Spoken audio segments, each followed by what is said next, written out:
Hello, and welcome back to another YouTube review of another knife sent to me by the company OK Knives. And while we're over here, Buddy wants to say hi to everyone. Hi there, Buddy. Oh, good dog, yes. He's gonna stay leashed up or else he's gonna wander off. Can't watch him right now. Like I said, this is another knife sent to me by OK. Thanks again for all the knives you guys sent out for review. They've been a lot of fun to play with. This one was one that a subscriber wanted to see in particular. And this is the clone of a Benchmade Model 42. Or as it says on the blade, come on now camera, a balisong 42. So if you didn't know, Benchmade wasn't always called so. They used to be called balisong, and they started their company making, well, you guessed it, balisongs. And this, I believe, was their 42nd model, the Model 42. But without a doubt, the most popular knife that Benchmade's ever sold, even comparing to bug outs and Osborne's. Sorry, I have a garbage truck making noise. Try to get through the review. Very nice, very affordable. The play, pretty minimal. Better than a gas station knife that you're gonna get. There's only one stop pin on this model, so when it's closed, it's basically a musical instrument. But when it's open, a lot better, a lot less play. And when it's locked up, it's none. It's one piece. It's all good. The materials, we have a 440C blade. As said right there, 440C. Let me flip it around for you. And the handles, I believe, are 420 HC.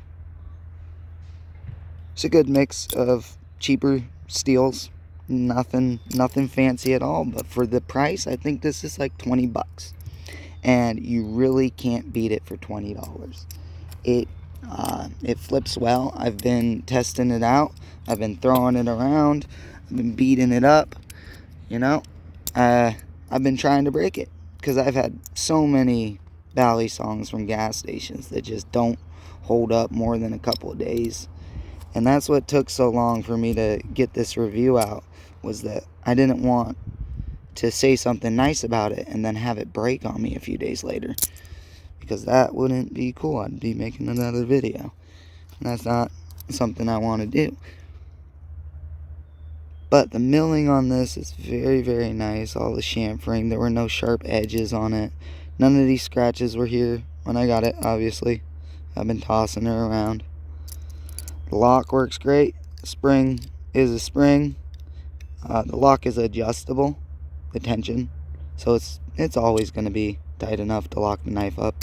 And it's very easy to adjust. You can probably do it one-handed. Look. Oh, there we go. So we screw that bottom screw down, and then the top one is called our set screw. That sets the height or the distance that it needs to lock. So we tighten that down just a little bit, and then we spin the bottom screw back up until they meet and tighten her all the way down. Don't be afraid. It'll come loose if you don't give it some ugga-duggas. And Bob's your uncle. It works great. Love it. I've taken these off of a lot of knives because they just flop around, or the spring doesn't have enough tension or something. This one's great, and I'll leave it there. Back to the materials. That makes some of the tricks easier. Like for tricks around the thumb, anything where it's fanning out. Let me try that one again. Not the best at doing balisong tricks, so forgive me. But going around the thumb is very easy. Much easier with this knife than other ones that I've had, because of the weight of the handles. They're very heavy. And the balance is somewhere back here. I mean, those are some very, very heavy handles. So it's an interesting flipping experience. It's not like the rest of my knives. Not at all, actually. Come on. I'm working on it. I'm not a pro. No tap. The rattle, not that bad. Except for when we're playing the marimba. Other than that, I don't really have too much to say. One little thing up here. Not the dirt. We're not looking at how dirty it is. We're looking at that pin right there and the scratch next to it. I can't tell what that is, but I know it's very hard. I tried scratching it with a knife. I can't.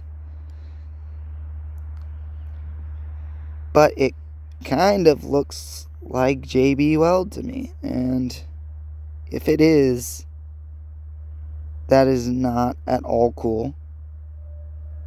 Even for $20, you can't sell a knife that is JB welded together. I don't want that.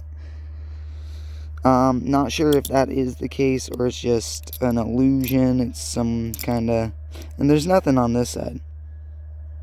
Yeah, I'm slightly confused about what it is. So I don't really want to comment on it, even at this point. But the pin's not coming out. It's not loosening up or having any problems because of that. So I don't think it's a problem. And for $20, you're still beating any $20, $30 gas station knife you're gonna get.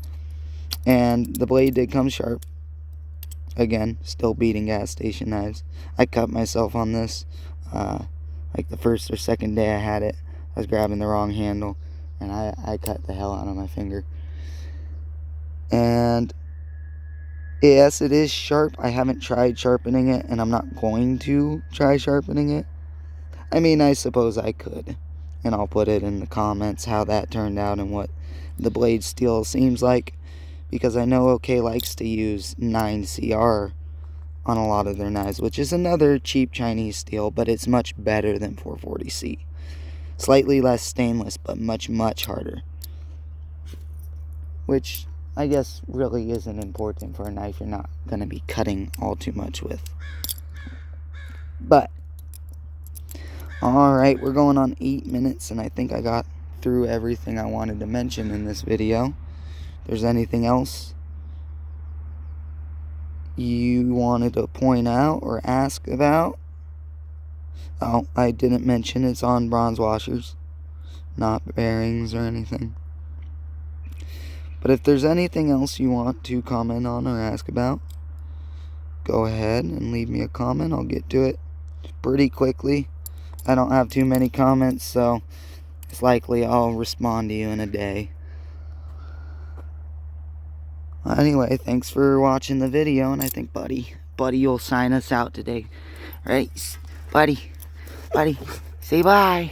Say bye, Buddy. Oh, he's so confused.